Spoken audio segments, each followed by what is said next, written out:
안녕하십니까. 저는 천안 구성 도장에서 신앙하고 있는 박건호라고 합니다. 태어나기 전부터 제 부모님은 증산도를 신앙하고 계셔서 어릴 때 두 분의 손에 이끌려 증산도의 세상을 경험했습니다. 만일 저에게 지나가던 사람이 무료 소책자를 준다고 해도 제가 안 받을 거라 생각돼서 제가 상제님 신앙의 길로 들어설 수 있던 계기는 두 분이 만들어주신 거나 다름없습니다. 사회에서의 가치와 전혀 다른 사상이라서 여러 가지 생각들에 치이면서 많이 혼란스러웠어요. 무엇 하나 확신하지 못해서 이해할 수 있는 말이야 생각되는 것이 거의 없었죠. 그 덕에 말을 거의 안 하고 살았어요. 주변 영향을 많이 받는 시절이기도 해서 뭐가 옳은 건지 하면서 저 말이 맞나? 이 말이 맞나? 하면서 갈팡질팡했었죠. 누군가 물어보면 이걸 뭐라고 설명하면 좋을까 하고 생각하면서 답을 정하기 어려웠던 게 가장 힘들었어요.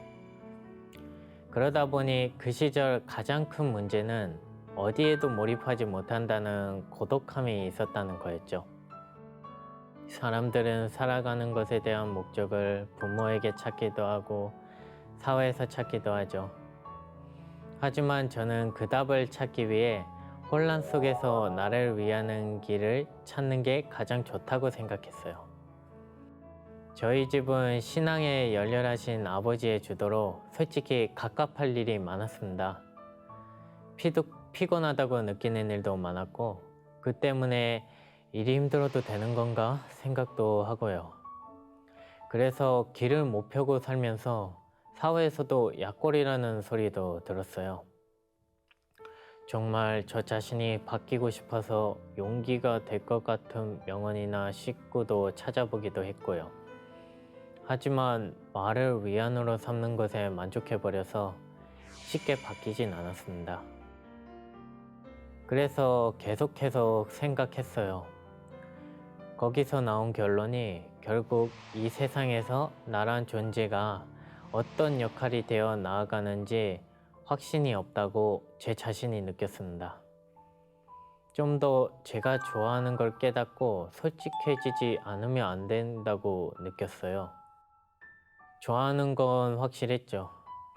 하지만 제가 좋아하는 것에 어른들은 이걸 할 상황이냐고 항상 걸고 넘어뜨리더라고요. 하지만 다른 길을 생각하면 거기선 시작도 결론도 나지 않고 인생을 개척하는 저 자신의 길이라는 느낌도 들지 않았습니다. 그래서 저는 더 이상 많은 생각을 멈추고 내가 그나마 알고 있는 세상의 믿음으로 살아가자고 결심했습니다. 그것이 저에게는 증산도란 길이었어요. 그렇기 때문에 어느 것 하나 거부감이 없고 제가 현상을 이해하는데 가장 근본이 되는 생각이 진리에서 나왔습니다. 은혜는 덕으로서 갚고 만물을 욕하지 않으면서 삿된 마음을 가지고 있지 않은지에 대한 가르침이 모두 상제님의 진리에 있었어요. 결국 저는 이 인생을 따라가는 것이 참된 저의 길이라고 생각했습니다. 저는 조화라는 이치 하나만 보고 신앙을 이어온 거라 생각해요. 그 정신은 분열하는 상극사회처럼 흐릿해져가는 저의 정신을 다잡아주는 단어였습니다. 생명은 이치에 따라 태어나는 것이고 이치대로 사는 것이 가장 올바르다는 말이 혼란한 시절을 보낸 저 자신에게 가장 해주고 싶은 말이에요. 제 자신이 태어난 이유는 이치에 따른 순행이니까 반드시 이유가 있을 거야. 그러니까 조금 더 나답게 살면서 좋아하는 걸 많이 하면서 살려고요.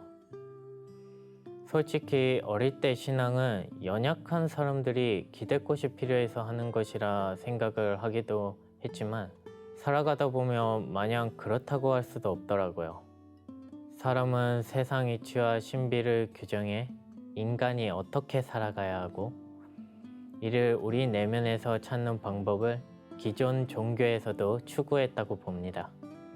현 세상도 사람들이 간절히 빌고 추구해 왔기에 지금의 모습대로 사회가 구성되었다고 봐요. 모든 것은 조화로 나와 길러지며 자연 그대로 돌아가는 순리를 따른다. 이를 명확하게 말해준 지금의 상제님의 진리가 저를 이끌어왔다고 생각합니다. 가장 기억에 남는 도전성구는 2편 119장에 모든 선령신들이 쓸자선 하나씩 타내려고 60년 동안 공을 들여도 못 타내는 자도 많으니라. 이렇듯 어렵게 받아난 몸으로 꿈격같이 쉬운 일생을 어찌 헛되이 보낼 수 있으랴. 나의 인생은 조상 선령신님의 공덕으로 태어난 귀중한 시간과 은혜입니다. 그리고 2편 28장에 반반지은도 필보하라는 말씀에 작은 은혜도 반드시 갚으라는 상제님의 말씀이 있었는데, 이 말씀은 저의 삶이 성경 세계로 향하는 과정에서 살아남는 것을 다짐하게 만들어주는 성구입니다. 인간이 인간답게 길러지기 위해선 역시 인간의 규율과 정신세계를 배워 거듭나는 것이라 생각해요. 저희는 궁극적으로 태일의 경지를 이룩해 천하창생을 건지는 일꾼이 되는 것을 목표로 하잖아요. 저 자신이 스스로 자랑스럽다 느낄 수 있도록 천지일심이 되어 조화세계를 체득하는 것을 목표로 집중해서 천하사 일꾼으로 거듭나기를 소망합니다. 보은.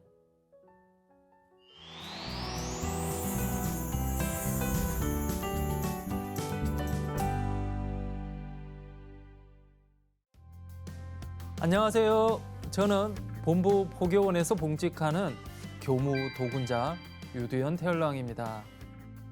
제가 증산도 신앙을 만난 그 과정은 나의 인생의 가장 큰 기적이 아닐까 생각합니다. 지금도 생생하게 기억이 나는 고등학교 2학년 때의 어느 날이었습니다.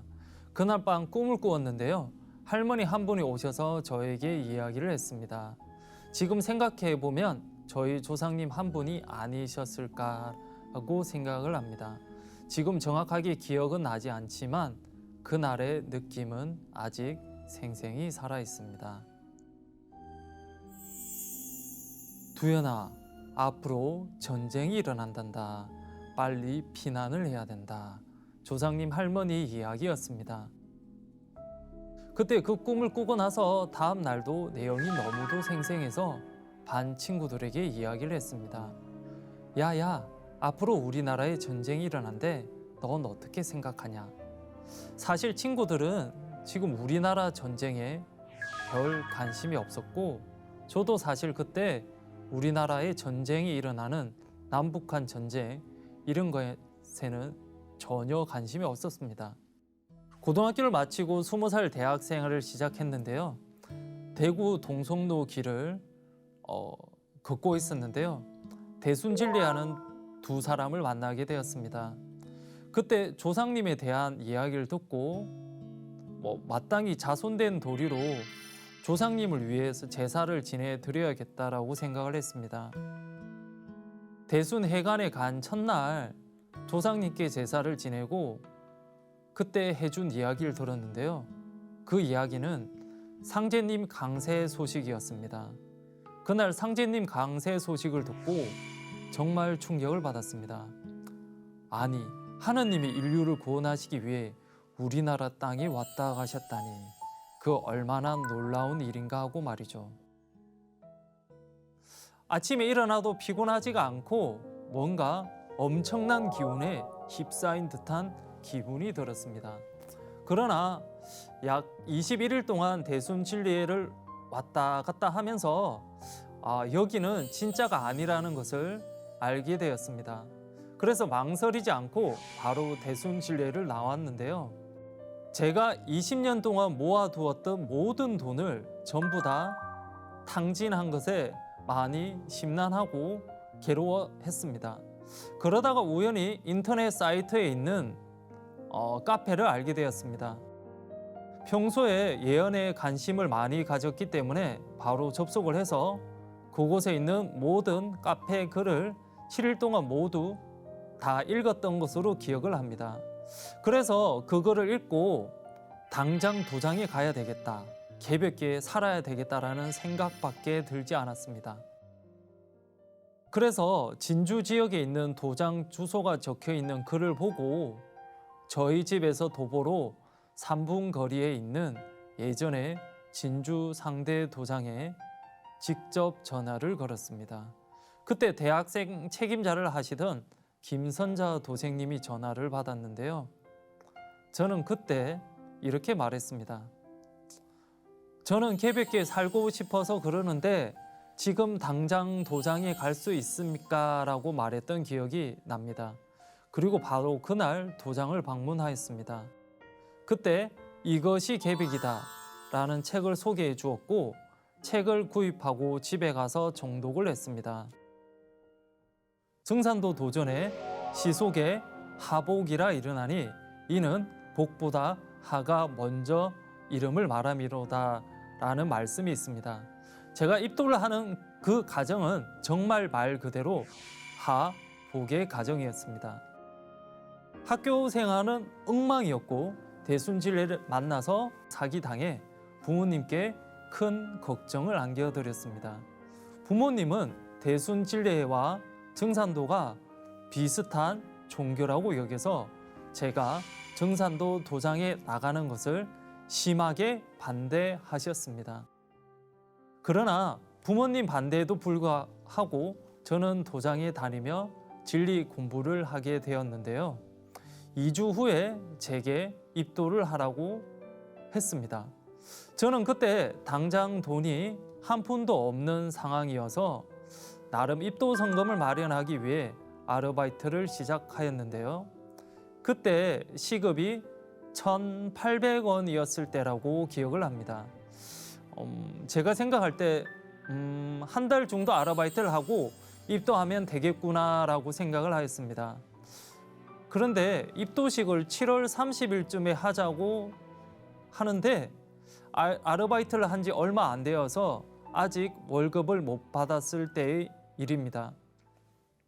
그런데 입도하기로 한 날 가게에 사정이 생겨서 제가 정리해고를 당했습니다. 인생 처음의 해고였는데요. 그날 이제 해고를 당해서 돈을 받았습니다. 7일 동안 아르바이트를 해서 벌었던 돈이 약속했던 입도 성금보다 아주 약간 초과된 액수였습니다. 그래서 정말 신기하게도 입도 성금이 마련되어 헌성을 하고 입도를 했습니다. 지금 생각해보면 조상님들이 참 많이도 급하셨나 보다 하는 생각이 듭니다. 지금도 그때의 충격과 감동은 제 가슴 속에 영원히 기억되고 있습니다.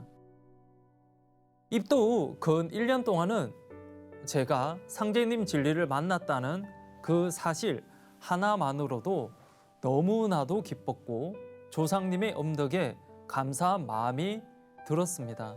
그 성스러운 진리로 사람을 살리는 그 일에 헌신 봉사하여야겠다라고 생각을 했습니다. 그리고 다행히 대순 진리의 사기를 당했던 그 돈은 거의 90% 다시 돌려받았고 그 돈으로 조상님 천도식을 해드린 기억이 납니다. 기억에 남는 성구와 이유입니다. 너희들이 큰 복을 구하거든 일심으로 나를 믿고 마음을 잘 닦아 돌을 펴는 데 공을 세우고 오직 의로운 마음으로 두 마음을 두지 말고 덕닦기에 힘써 내가 돌아오기를 기다리라. 증산도 도전 시편 62장에 있는 말씀인데요. 신앙을 하다 보면 여러 가지 고난과 시련 그리고 신앙의 갈등이 생기는 경우가 종종 있곤 합니다. 그럴 때마다 정심 정도로 신앙하기 위해 항상 반복해서 읽으며 제 신앙의 중심을 잡는 상제님의 도전 말씀입니다. 저는 2010년 5월에 공군 만기 전역 제대를 하였는데요. 군대를 제대 후 사배 신고 정성 수행을 시작하면서 작은 신앙의 다짐을 했습니다.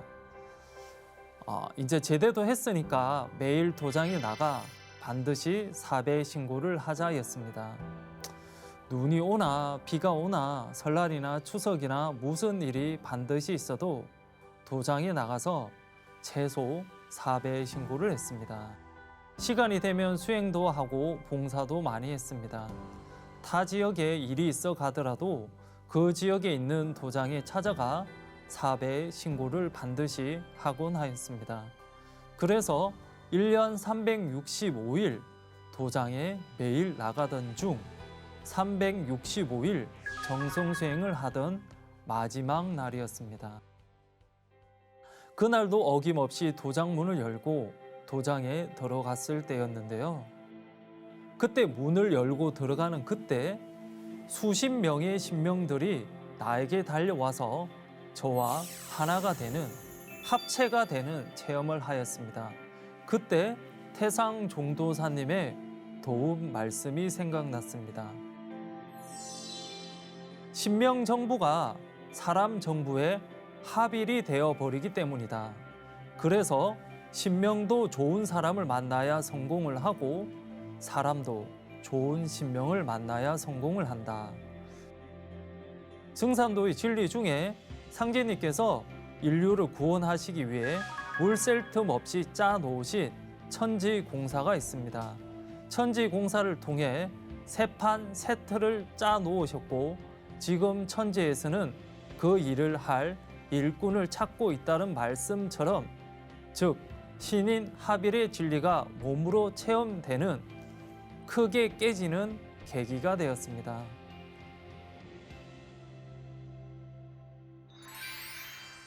저희 전공은 농학입니다. 그래서 4학년 여름 방학 때 현장 실습을 가곤 하였습니다. 그때 골프장 코스 관리 실습을 2달간 간 적이 있습니다. 골프장에 있는 잔디를 관리하고 물을 주는 일을 맡았는데요. 실습 기간에 얼마간 비가 오지 않았는데요. 보름이 지나도 비가 오지 않자 사무실 사람들 입에서는 기우제라도 지내야 하지 않냐. 비가 이렇게 안 온 적은 내가 이때까지 처음이었다. 비가 오지 않아서 너무너무 다들 걱정을 했고 저도 비가 오지 않아서 맡은 바 책임을 다하지 못해 힘들었습니다. 증산도 신앙을 하는 저로서는 증산도 도장에 가서 기우제를 지내면 되겠구나라는 생각이 문득 들었습니다. 그때 일하던 지역이 거제도였는데요. 가까운 곳에 거제 장평 도장에 가서 비가 오게 해달라고 주가포 제물치성을 올렸습니다. 근데 정말 신기하게도 기우제를 기원하는 주가포 치성을 올린 후 다음 날 바로 비가 내렸습니다. 그때 깨달았습니다. 앞으로 신앙을 하면서 어렵고 힘든 일이 있으면 치성을 올리면 반드시 성사가 되는구나, 소원 성취가 되는구나 하고 말입니다. 20대 때 한 체험 언어는 아주 강력했고 아직도 생생한 기억으로 남는 체험입니다. 지금 현재는 본부에서 봉직하면서 성직자로서 상제님 일을 하고 있습니다. 현재 병난의 시작이고 계백의 실제 상황이 가까이 오고 있음을 알 수 있는데요. 제가 전생과 이생에서 지은 죄와 허물을 반드시 참회하고 오직 사람 많이 살리겠다는 순수한 마음과 인류를 위해 헌신 봉사하겠다는 자세로 봉직해야겠다는 다짐을 새롭게 해봅니다.